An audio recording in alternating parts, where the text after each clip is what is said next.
దివి నుంచి భూకి దిగి వచ్చిన దివ్యాత్మ స్వరూపులందరికీ కూడా ఆత్మ ప్రణామాలు. ముందుగా మన జగద్గురు బ్రహ్మర్షి పితామహ పత్రిజీ గారికి, అమ్మ స్వర్ణమాల మేడంకు ఆత్మ ప్రణామాలు.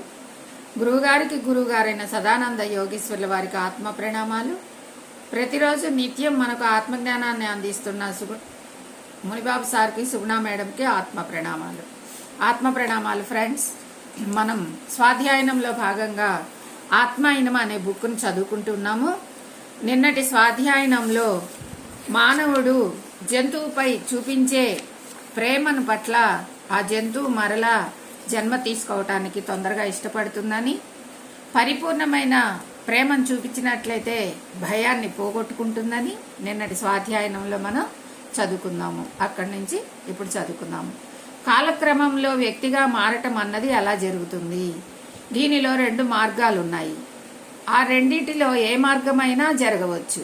అటు హృదయం వల్ల కానీ లేదా ఇటు బుద్ధి వల్ల కానీ అది జరగవచ్చు. అయితే ఆ రెండిటిలో దేని వల్ల జరుగుతున్నది అన్నది ఆ జంతువు ఎటువంటిదో దాన్ని బట్టి ఉంటుంది.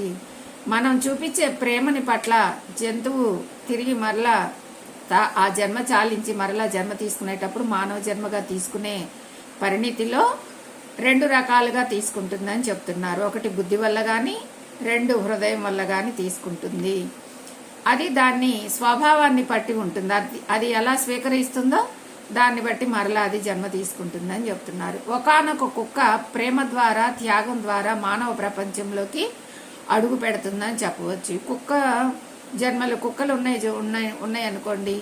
వాటిని మనం ఎంతో ప్రేమగా దగ్గర తీసి లాలిచ్చి వాటిని మన బిడ్డల్లాగానే వాటికి స్నానాలు చేపించి వాటికి అన్నం తినిపించి మరి ఎంతో జాగ్రత్తగా వాటికి హాస్పిటల్కి తీసుకెళ్లి అనారోగ్యం వస్తే చూపించి ఎంతో ప్రేమతత్వాన్ని మనం వాటికి చూపిస్తూ ఉంటాం పెంపుడు కుక్కల పైన. అలాంటప్పుడు అవి త్వరగా మానవ జన్మ ఎత్తడానికి ఇష్టపడవచ్చు.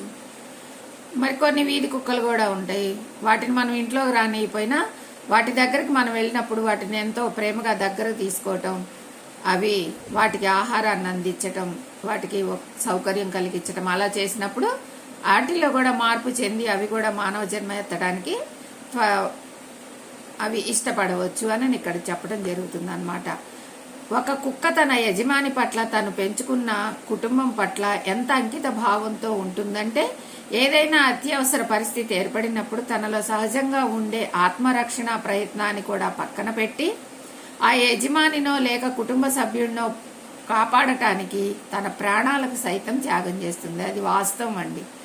మనం రోజు బయట వీధి కుక్క అయినా సరే లేదా మన పెంపుడు కుక్క అయినా సరే రోజు ఒక్క ముద్ద దానికి అన్నం పెడితే మనము వాకింగ్కి వెళ్ళేటప్పుడు లేదా బజార్కి వెళ్ళేటప్పుడు మనకి ఏదన్నా ప్రమాదం జరుగుతుందంటే తన ప్రాణాలకు సైతం కాపాడుతుంది. లేదా మన ఇంటికి ఎవరన్నా దొంగలు వస్తున్నా, ఎవరన్నా దుర్మార్గులు వస్తున్నా కూడా వాళ్ళని ప్రాణాలకు లెక్క చేయకుండా ఎదుర్కొని వాళ్ళని తరిమి కొడుతుంది. అంత త్యాగం ఉంటుంది వాటిల్లో. అయితే సమిష్టి ఆత్మ ఒకానొక వ్యక్తిగత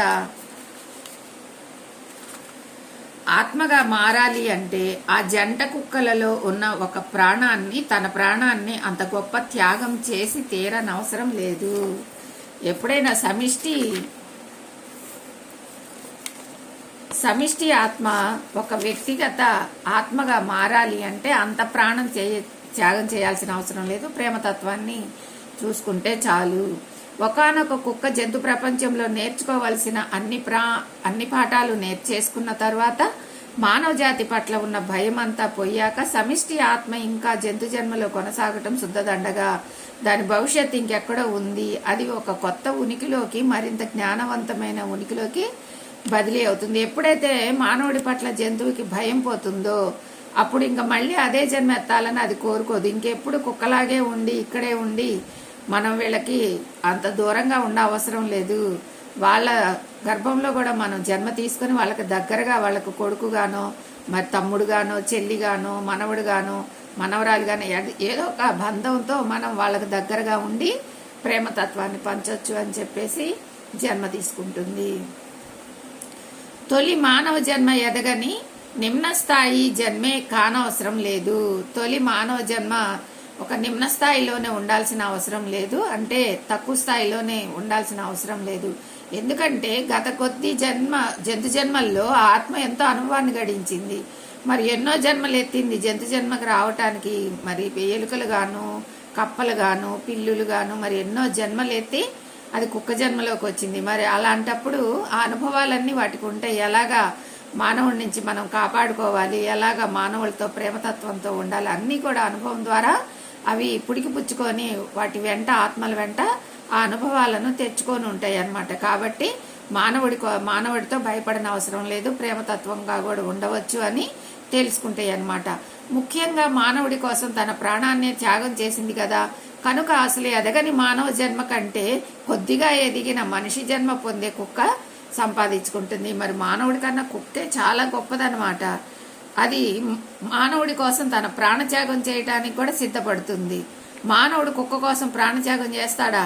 చేయడు. అది ఏదన్నా ఒక కారు కింద పోతుంటే తన ప్రాణాలని ఒడ్డేసి దాన్ని పక్కకైతే లాగడు.